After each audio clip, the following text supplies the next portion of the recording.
Hey everyone, and welcome back to the channel. Today, we digging into one of the most bizarre and enduring disasters in American history. The story of a town that was unwiped out by a flood or a tornado, but was literally consumed by an unquenchable fire burning right beneath its feet. This is the story of Centralia, Pennsylvania. Founded back in the 1860s, it was your classic American boomtown, built on the immense wealth of the anthracite coal veins running deep under its streets. For over a century, the people of Centralia lived good, solid lives, pulling millions of tons of this high-quality stone coal from the earth. By the 1960s, it had settled into a quiet, stable community of more than 1,000 people. No one could have imagined that the very resource that gave them life would soon become their doom. The beginning of the end started innocently enough. In May of 1962, the town council decided it was time to clean up the local landfill, which happened to be located in an old, abandoned strip mine pit. Their plan was simple. Set the trash on fire, let it burn down, and then smother the embers with dirt. What could go wrong? Well, the most accepted theory is that the crew didn't fully extinguish the fire. A few stray embers found their way into an unsealed opening in the old mine, and that's all it took. The fire touched the edge of an exposed coal seam, and suddenly it had an almost endless supply of fuel, the massive, interconnected labyrinth of abandoned coal tunnels stretching for miles beneath Centralia. Now, this wasn't like a forest fire that burns out quickly. This was a coal fire. Once ignited, anthracite coal burns slow, hot, and is incredibly difficult to stop. The old mine tunnels acted like a giant bellows, constantly feeding the fire with fresh oxygen. At first, the townsfolk weren't too worried. They'd dealt with small mine fires before and always managed to put them out. This time, however, was different. Soon, the signs that something was deeply wrong became impossible to ignore. A faint, sickening smell of sulfur and carbon monoxide started wafting up from cracks in the ground.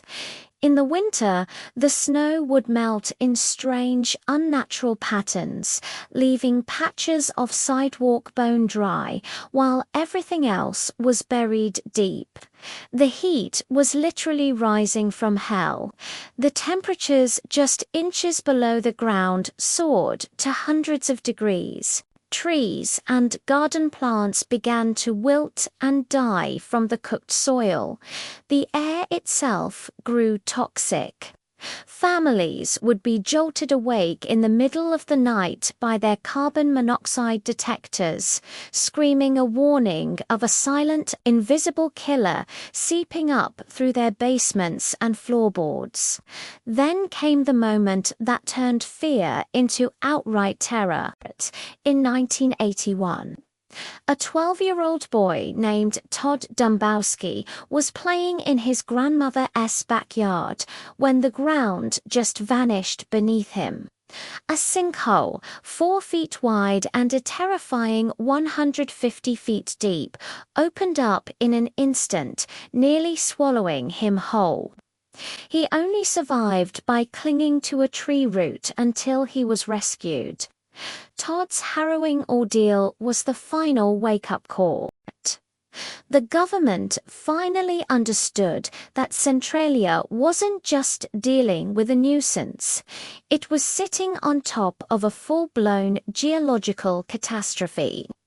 The very ground beneath the town was being burned away, becoming unstable and ready to collapse at any moment.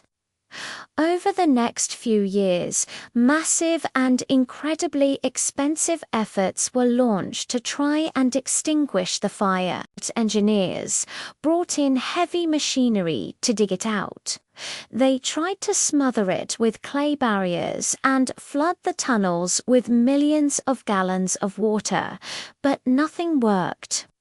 The fire had already spread too far, too deep into the vast, complex web of the coal seam. By the mid-1980s, the battle was lost. The U.S. Congress allocated over $42 million not to fight the fire, but to buy out the homes of every resident and officially condemn the town. It was a heartbreaking decision, but staying was no longer an option.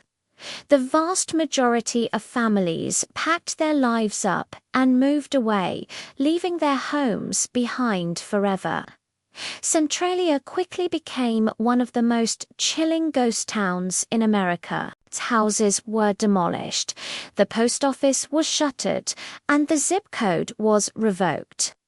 Once bustling streets now lead to nothing but overgrown lots and cracked, steaming pavement, a skeleton of a once thriving community. The underground Inferno even forced the state to permanently close and reroute a section of Route 61, which buckled, warped, and split open from the intense heat. That abandoned stretch of road became famously known as the Graffiti Highway, a surreal, colorful scar on the landscape and a haunting testament to the unstoppable power of the fire below. Today, Centralia is almost completely deserted. A small handful of residents fought for the right to stay, and in 2013, the state agreed to let them live out the rest of their lives in their homes. But when they're gone, their properties will be turned over to the state, and the last vestiges of the town will disappear. And the fire, it's still burning today. Experts believe it now stretches over 6 square miles, reaches depths of 300 feet, and is still slowly advancing. They estimate there's enough coal down there to fuel the flames for another 250 years. Centralia is more than just a disaster story. It's a terrifying lesson in what happens when human error collides with the immense power of geology. Its eerie landscape even inspired the visuals for the horror film *Silent Hill*, and it continues to draw urban explorers and the morbidly curious. The town itself may be gone, but the fire endures an unquenchable, silent force, continuing its slow burn for over 60 years. It's a bizarre, perpetual monument to the hidden dangers that can lie just beneath our feet. Thank you so much for joining us on this journey into the heart of Centralia's astonishing story. If you found this as fascinating as we did, please hit that like button and subscribe so you don't miss our next deep dive into history's most unbelievable events. See you next time.